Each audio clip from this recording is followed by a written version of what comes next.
ក្នុងការបំផុសសមាជិកសម្ព័ន្ធយុវជនចូលរួមប្រជុំជីវភាពក្រុមសម្ព័ន្ធយុវជនពង្រីកសេដ្ឋកិច្ចគ្រួសារអង្គការក្រុមសម្ព័ន្ធយុវជននៅភូមិភាគមានតួនាទីសំខាន់នៅខេត្តត្រវិញអាស្រ័យជំរុញមមចលនាយុវជនពង្រីកសេដ្ឋកិច្ចម្ល៉េះហើយលេចឡើងទម្រង់រកស៊ីកាន់តែច្រើននាំមកប្រសិទ្ធភាពសេដ្ឋកិច្ចខ្ពស់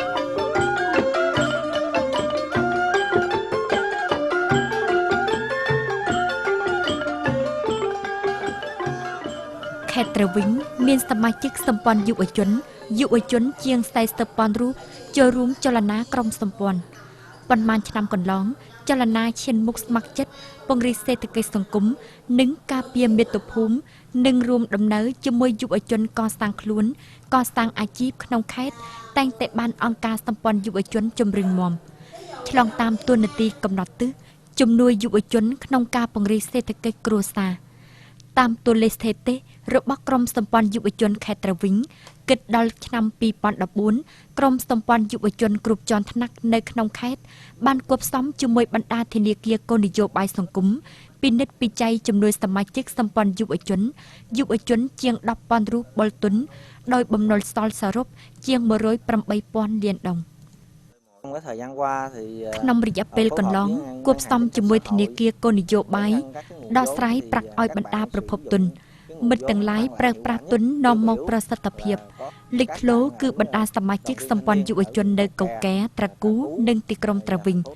ចំពោះសមាជិកយុវជនជាបងប្អូនខ្មែរឧស្សាហ៍សួរលំបាក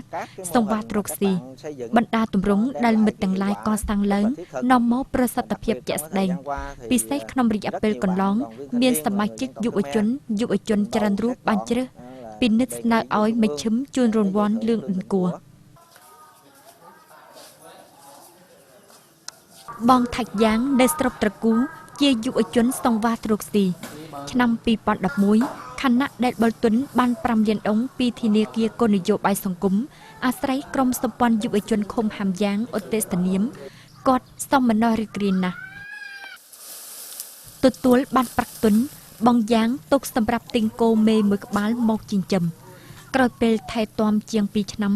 មកដល់ពេលនេះគ្រួសារគាត់ធ្វើកម្មសិទ្ធិគោ3ក្បាលដោយប៉ាន់ស្មានតម្លៃជាង20លានដុល្លារបងយ៉ាងអះអាងការចិញ្ចឹមគោមិនពិបាកទេហើយស្របបង្គាប់ជាមួយលក្ខណៈសេដ្ឋកិច្ចគ្រួសារគាត់ផងម្យ៉ាងទៀតចិញ្ចឹមគោបងទុនតែពីដំបូងក្រោយមកឲ្យតែអ្នកចិញ្ចឹមស៊ូពិបាកបងកម្លាំងទៅកាត់ស្មៅប៉ុណ្ណោះចិញ្ចឹមគោcũngមិនពិបាកអីហ្មងតែមិនស្មៅសាំងឯដល់ពោះទីយើងដាំបានក៏គឺយើងយកឯនោះយើងដាំដុះបានទៀតបើគង់ចំណេញមកយ៉ាងដែរបានកាលមកយើងទំនេរទីយើងទៅរកស្មៅរយបានអូស៊ីតិចមិនសូវបងកម្លាំងយើងចេញច្រើនហ្នឹងរួមជាមួយការចិញ្ចឹមគោដាំដំណាំក៏ជាវិធីអនុវត្តនាំមកប្រភពចំណូលក្រនបើឲ្យយុវជនសមាជិកយុវជនច្រើនរូបនៅជនបទក្នុងខេត្តត្រវិញដែរជាក់ស្ដែងនៅមានយុវជនមួយចំនួនរវិះរវៃបងវាយពីដីផលិតស្រូវមិនស្ទើរមានប្រសិទ្ធភាពទៅដាំដំណាំផងតួយ៉ាងដូចទម្រង់ដាំពោតស្ងោររបស់បងថាច់កុងលិននៅស្រុកត្រគូប្រមាណ3ឆ្នាំមកនេះឃើញដាំពោតស្ងោរមានច្រកជីងស្ថិរភាពបង្គួររាល់ឆ្នាំគាត់ចុះពូជពី2ដល់3រដូវយោងតាមតម្លៃពោតនៅលើទីផ្សារបងលិនមានចំណេញពី2ដល់4លានដុល្លារមួយកុំលើសពី2ដល់3ដងប្រៀបនឹងស្រូវម្យ៉ាងទៀតចំពោះប្រភេទពូជពោតដែលបងលិនកំពុងតែដាំគឺចាប់តាំងពីពេលចុះពូជដល់ប្រមូលផលតែក្នុងរយៈពេល2ខែពោតក៏ងាយថែទាំបងជីតិចជំងឺដង្កើបំផ្លាញតិចជាងប្រៀបនឹងស្រូវmình để đi mà thuê xe nữa mà nếu mà bán phoi của bỏ nhớ chỉ một đám bột đám y với phoi và ni một bỏ chàng thuê xe hay dừng lọc có bán đi alo thì kì men còn ring cổ ring y cho mỏ thì dừng nhảm chèn dừng lọc có nhảm chèn cái mình trong này cho mình nhớ tầm lại của anh có bỏ chèn mình luôn đồ hơi thì cái đồng đầy với những buôn cổng nữa lọc một anh cái anh thấy bảy lén với những kịch tố mà cổng anh bự lén đấy chấm nín như những tỉnh cả những thứ đầy thứ ý cả crop cả ý ở cái 3 lén chùm đánh nhưng nấu cơm còn 4 lén á ភូមិត្រាត្រអាឃុំហាំយ៉ាងស្រុកត្រគូមានប្រជាជនប្រមាណ100គ្រួសារប្រកបរបរជាងឈើដល់ឫស្សីដូចបោះក្រេកៅអីចិនដៅជាដើមពីមុនបងប្អូនបណ្ដាគ្រួសារសំខាន់គឺផលិតតែឯកឯងច្រើនតែអាសកម្មក្នុងការចំណាយផលិតផលប៉ុន្មានឆ្នាំជិតនេះអាស្រ័យការជំនួយរបស់ភូមិភាគទីនេះនៅបង្កើតបណ្ដាក្រុមសហការផងជាក់ស្ដែងគឺក្រុមសហការបោះក្រេឫស្សីសាឡុំឫស្សីអាស្រ័យបងទីកិនធ្វើជាអធិការបង្កើតនាឆ្នាំ2011ក្រោយមកគាត់ក៏បានក្រុមសម្ព័ន្ធយុវជនឃុំហាំយ៉ាងបង្កលក្ខណៈឲ្យបុលទុន20លានដុំសម្ដៅវិនិយោគទិញម៉ាស៊ីនស្វ័នកាត់និងឈូសឆ្នៃមកសម្រាប់ប្រើប្រាស់អគ្គិសនីចាប់ពីនោះប្រសិទ្ធភាពផលិតកើនឡើងយ៉ាងច្បាស់ប្រសិនបើពីមុននេះមធ្យមភាពជាងម្នាក់បកបានក្រេមួយគឺច្រើនបំផុតហើយសពថ្ងៃកើនឡើងពាក់កណ្ដាលឬលើស2ដងក្នុងពេលនោះរយៈពេលធ្វើការតិចជាងមិនស្ទើរហត់ផងប្រការដែលធ្វើឲ្យបង្កិនរីករាយបំផុតគឺរួមចំណែកបង្កើនបន្ថែមការងារធ្វើឲ្យបងប្អូនសមាជិកនៅក្នុងក្រុមសហការពិសេសក្រៅពីបណ្ដាមុខទំនិញធ្វើតាមប្រពៃណីពេលបច្ចុប្បន្នក្រុមសហការរបស់បង្កិននៅធ្វើតាមវិក័យប័ណ្ណកក់ទំនិញក្នុងនិងក្រៅខេត្តទៀតម្ល៉េះហើយចំណូលបានក្រាន់បើជាងក្នុងដបតាំងណានេះហៅបងប្អូនមកជួយហបតាគ្នាធ្វើយើងមុខរបរនឹងដើម្បីឲ្យបងប្អូននៅភូមិស្រុករស់ស៊ីកុំអុយទៅធ្វើកម្មករឆ្ងាយមិនទីយើងទៅរៀន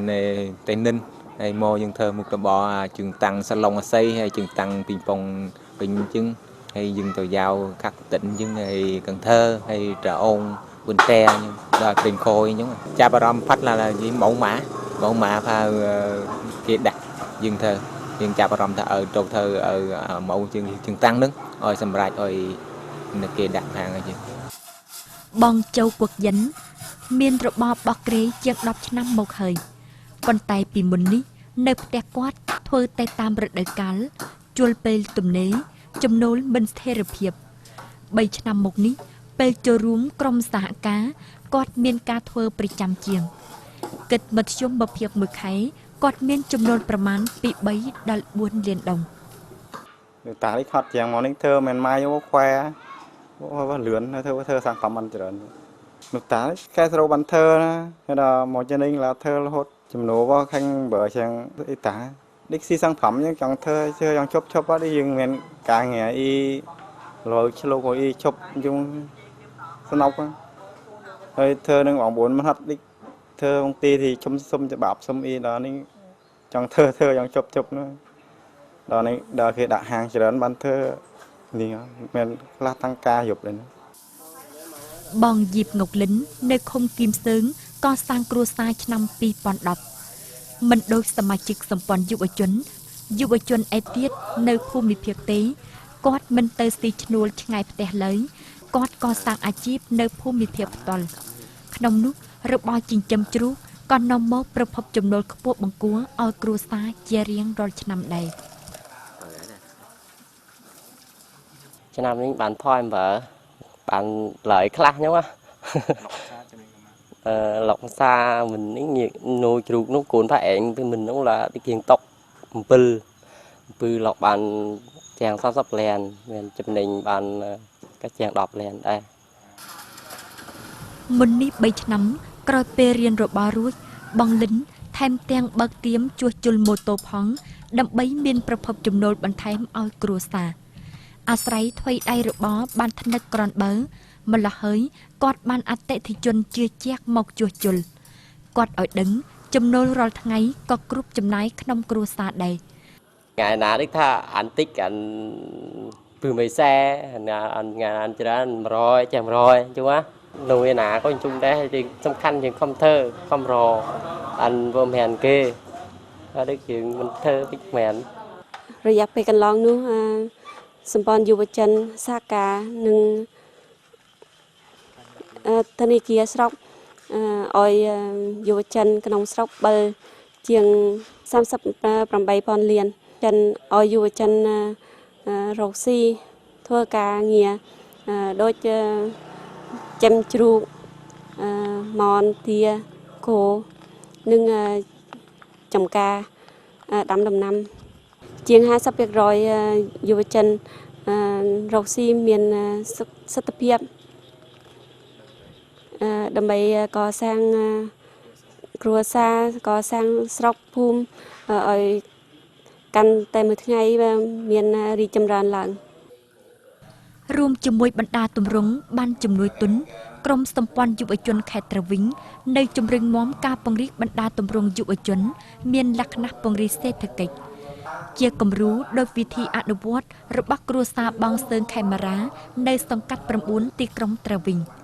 រាល់ឆ្នាំជាមួយទម្រង់ផលិតស្រូវអតិផលចិញ្ចឹមជ្រូកនិងសេវាម៉ាស៊ីនភ្ជួរគ្រួសារគាត់មានចំណេញប្រមាណ 200 លានដុល្លារមួយឆ្នាំ ឆ្នាំ 2013 គាត់បានក្រុមសម្ព័ន្ធយុវជនត្រវីង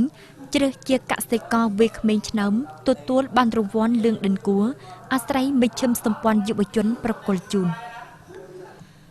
រៀនចប់មហាវិទ្យាល័យឯកទេសកសិកម្មឆ្នាំ 2005 ប៉ុន្តែបងស្ទើងខេមរាសម្រេចចិត្តនៅផ្ទះធ្វើសេដ្ឋកិច្ចក្នុងនោះចិញ្ចឹមជ្រូកសាច់និងជ្រូកមេជាទង្វើមួយក្នុងបណ្ដាទង្វើនាំមកប្រភពចំណូលទៀងទាត់ឲ្យគ្រួសារមធ្យមភាពរាល់ឆ្នាំគ្រួសារគាត់ចិញ្ចឹមជាង 100 ក្បាលនិងលក់ជ្រូកសាច់រាប់សិបតោនចេញទីផ្សារដើម្បីមានចំណេញខ្ពស់ក្នុងការចិញ្ចឹមសត្វបងខេមរា